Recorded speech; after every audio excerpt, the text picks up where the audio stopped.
1037 The River on the phone right now. The star of one of my, and I'm not lying about this, one of my favorite shows ever, the hilariously disgusting Todd in the Book of Pure Evil. He plays Todd. It's Alex House. What's up, Todd? Or Alex? It's so hard to not call you Todd, and I'm sure you get that on the road all the time. Not much is up, and it's perfectly acceptable, and it happens a lot. So you've got short hair now, right? It's not grown out anymore, so you probably don't get it all the time. Yeah. No, people don't really, I don't think people really recognize me anymore because my hair is pretty short right now. So let me start off by sharing you the story about how I got into the show.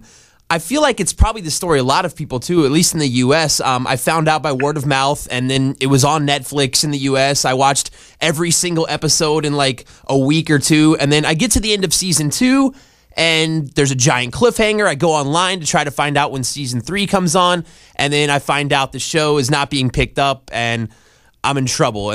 But now you guys have this Indiegogo account coming up, and I want to talk about that in just a second, but I kind of want to talk about the show right now, if that's cool with you. Absolutely. I mean, you've done a bunch of acting over the years, and then this idea of Todd in the Book of Pure Evil comes at you. Is it something that was pitched by an agent to you, or is it something you found out about it? How did that happen? Well, I'm a working actor in Toronto, and now in the States too. So it wasn't really pitched to me by an agent. What would happen is my agent would go online and see the breakdowns for shows coming out in Canada or the States, and then would submit me to the local casting director saying, "Oh, my client, I think he'd be good for this. Why don't you let him come in and read?" And Todd was one of those projects, and I went in, and I think I did an okay job my first time. Craig David Wallace, our showrunner, was there, and so was Andrew Rosen, one of our producers, and Anthony Leo was there, and I think I did a good job because they had me come back 2 more times. And then finally, after reading another 2 times with a bunch of different other people, including Maggie and Bill, I found out that I'd gotten the part. Now, how much did you know about the show going into that first read? I mean, did you know exactly what it was, or were you kind of still unsure about it? I didn't have an idea what the show was like until we were literally shooting Gay Day, the episode Gay Day. Because what happened initially was they gave me this breakdown, and they said, this is like a fast-paced comedy, Army of Darkness. I don't even think it said Army of Darkness to begin. It said they made it seem a lot more watered down than the show actually is. And the sides that we were reading with a lot of the time were from Monster Fat, which ended up being the first episode that we shot, which was our pilot. And Monster Fat isn't really gory. I don't know if you remember it or anyone else does, but there's not a lot of gore, there's not a lot of swearing in it. I don't know why that ended up happening. Now, is Monster Fat the one where the girl wants to be skinny and then turns all the other girls fat? Is that one? Yes, exactly. Yeah. How did they kill the monster at the end? I thought that it exploded or something. I could be wrong. It might have been a different one. Yeah, Bill shoves a pill up her ass. The monster's not the girl's ass. Sorry, the monster's ass. Yeah. And it dies. It withers away and dies. Okay, so the blood wasn't happening yet. No, it wasn't. And they rewrote that a bunch of times too. Initially, at the end of the episode, the girl dies because whoever uses the book always dies unless it was Charlotte from the musical episodes. Or the twins. Actually, I guess a couple people didn't die. Sorry, I'm getting off track. Pretty much everyone dies, though. Yeah, pretty much everyone dies, and everyone ended up staying fat who got fat because of the monster, and they had to just work it off.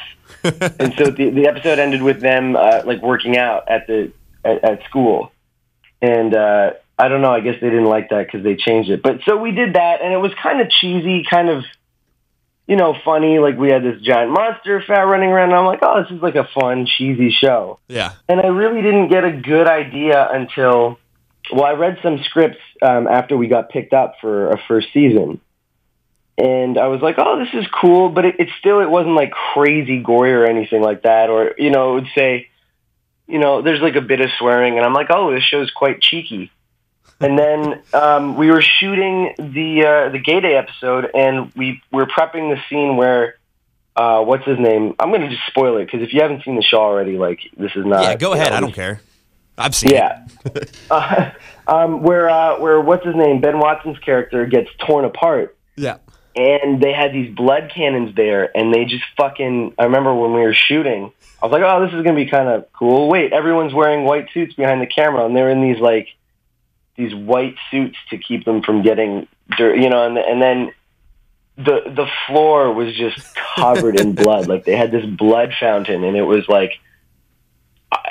crazy. And then everyone was in the scene was like pulling him apart, and it was like really what's the word that I'm trying to think of?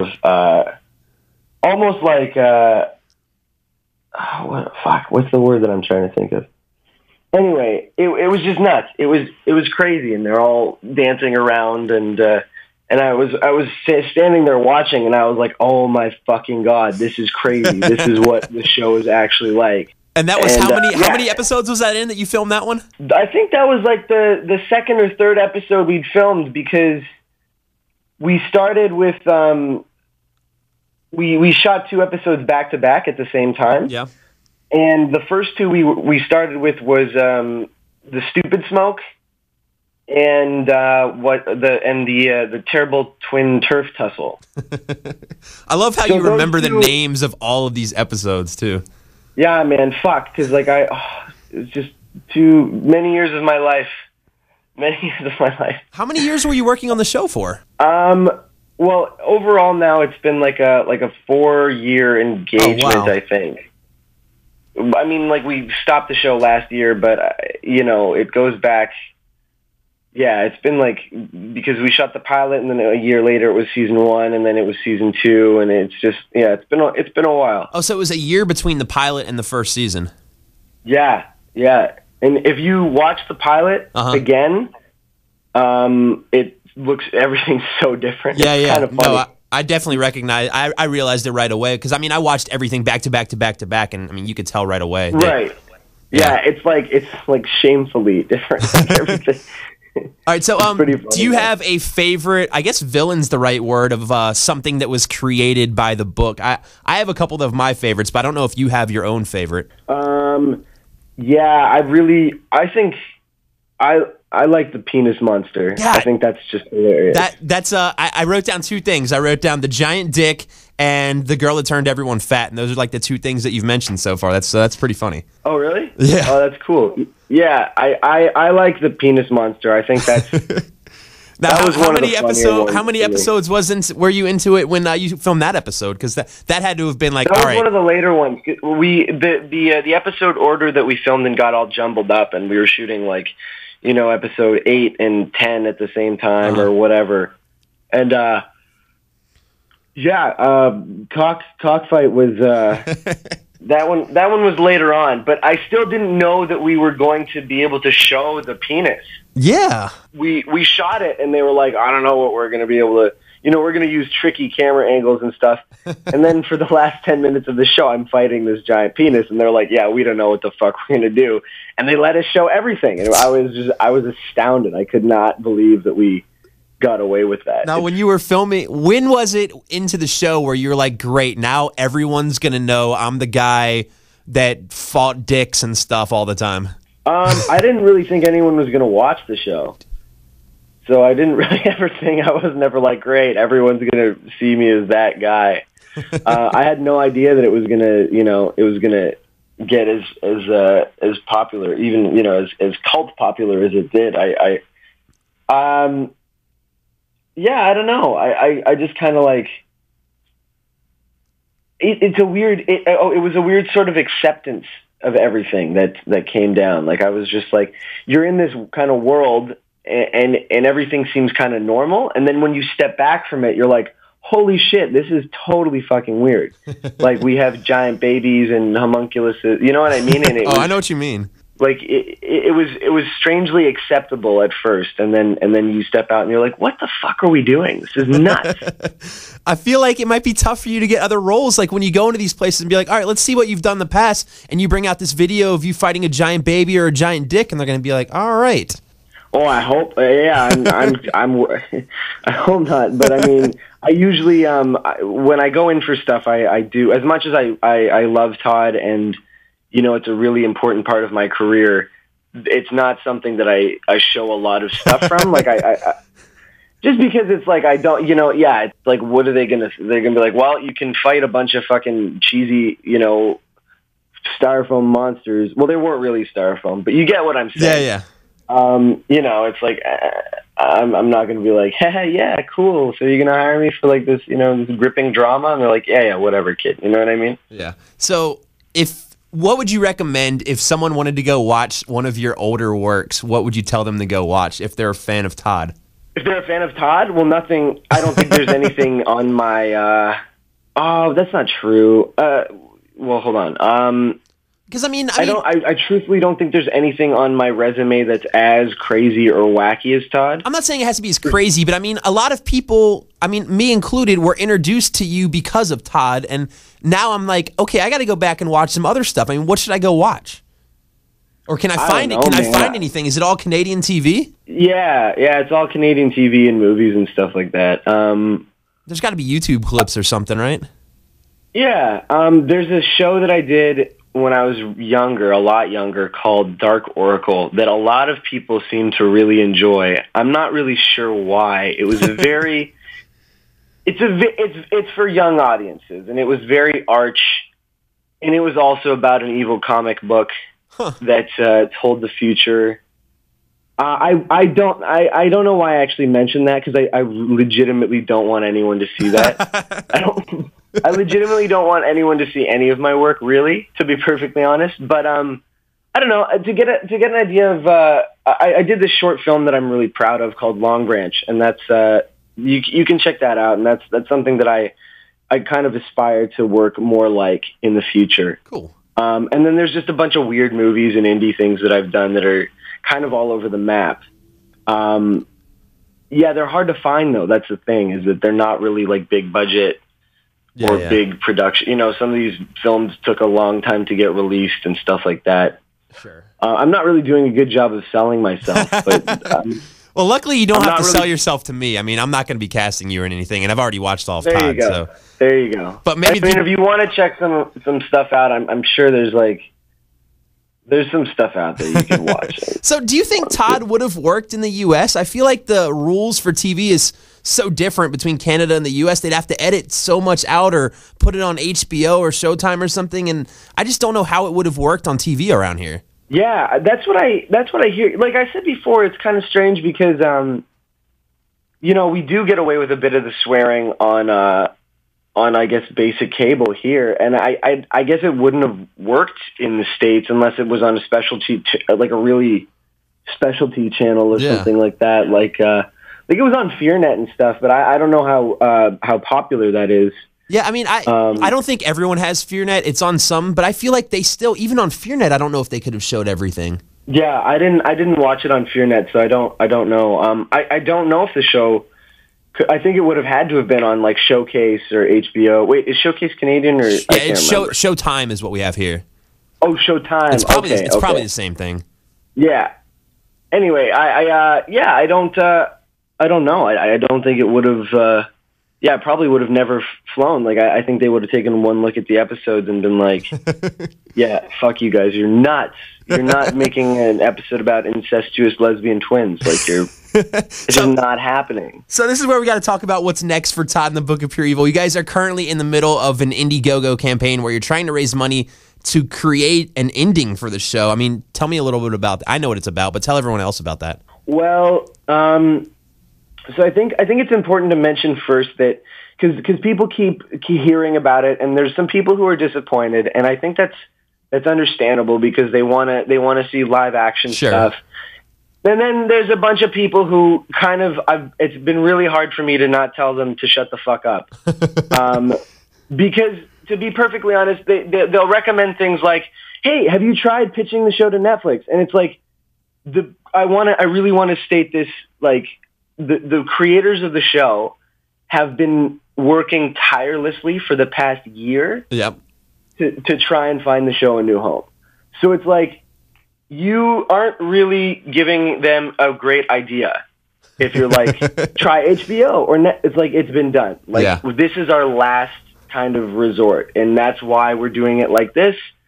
And that's why I know I sound bitter and like angry, but it's just, I mean, I would be bitter and angry. You worked on this show for 2 years and it doesn't have the right ending like you guys wanted.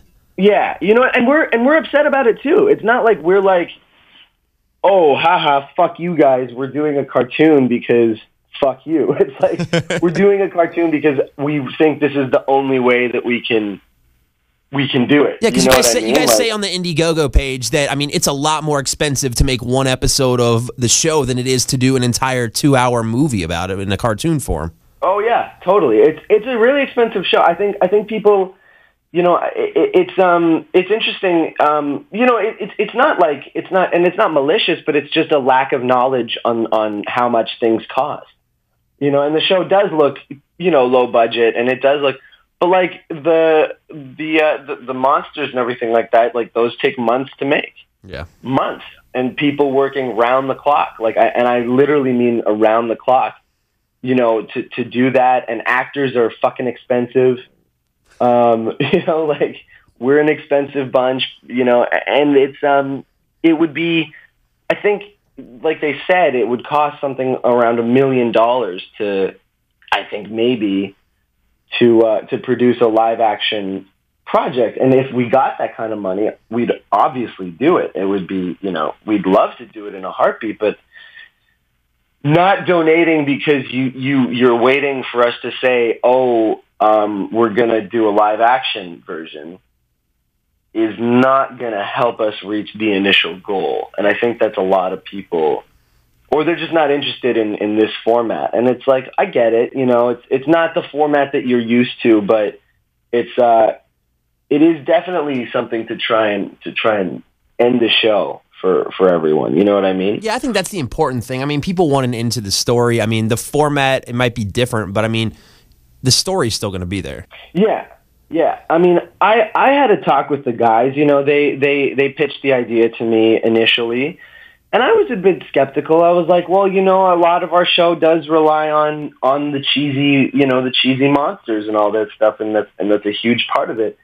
And I was like, I don't know. I don't know how it'll end up, but I think, and I've been really pushing them for this, and I don't know what's going to happen. And hopefully, if we can get the money to get the show done, the cartoon movie, the cartoon done, that we'll be able to push in ways that we weren't able to push on the show. You know what I mean? Like we can have scenes of like gigantic battles, hopefully, or something like that. You know what I mean? Like, because of the restricted format, you know, it actually frees you up in a lot of ways. Like, you're not using live actors. You can make things pretty fucking crazy and ridiculous if you want. You know, like Metalocalypse, for example. I don't want to give people the idea that it's going to be like that, but it's still like, you know, they do a great job of making things epic, and it's a cartoon. Yeah. You know? Yeah. And you guys are offering a ton of cool perks too for donating. Like, I think one of the highest levels is you can be created as an animated character and then just get completely destroyed in a brutal death scene in the movie. Yeah. I mean, that sounds awesome. I mean, if I had, I don't know what it is, like a couple $1,000 or something. If I had it, I would do it in a heartbeat. But it's still awesome though that you're giving. I mean, someone out there wants to be fucking destroyed. Yeah, there's two people I don't know who they are, but they've picked it already, and I think there's only one more left. So so people got to get on that. But yeah, I think that's you're like, you know, and I think that's for really massive rich fans people of the show who want to forever be immortalized. You know what I mean? Oh, sorry, were you saying something? I just said rich people. Yeah, them too. Yeah, exactly. I really hope nobody, like, you know, who can't afford it does it just because they love Todd so much. I shouldn't be saying, the producers will be like, no, get everyone to pitch like, but you know what I like? Who cares if they have to foreclose on their house? Yeah, exactly. But I'd be devastated if it was like, if someone came out to me after it was like, Alex, I fucking, you know, I took out a mortgage on my house to be able. I'd be like, no, why'd you do that? It's stupid. Not worth it. Is anything done for the movie yet? Like, have they written like part of a script or anything like that? I'm pretty sure the guys have the story mapped out in their heads, if not written down already. So we actually, I don't know if I should say this. I can't. They never tell me what I shouldn't. we had actually started. I think we'd started prepping for season 3, and I think they'd gotten a little bit of money to do scripts and stuff, and so they had some ideas for stories, and like they were going to go forward with it. And I think everyone was a bit shocked when we didn't get picked up. So I think a lot of that stuff is probably going to go into the movie. How big was the show in Canada? Was it huge in Canada? I'm sorry? How big was the show in Canada on TV? Not horribly big. And I really have no idea. Like, people are, you know, tell me that it's getting bigger and bigger, and I really have no gauge of that because, you know, I don't go around like chasing the show and like chasing people who like watch it and like trying to find out. I think a lot of people saw it in Canada because, you know, it was on Space, and Space is a pretty popular channel. Okay. I don't think it was like insanely I think that's sort of the problem, is that it wasn't, you know, huge, but I think a fair number of people saw it and either loved it or thought it was the stupidest thing they'd ever seen. Those people are idiots. It's a tough order though. Like, you know, it's a hard pill to swallow for some people.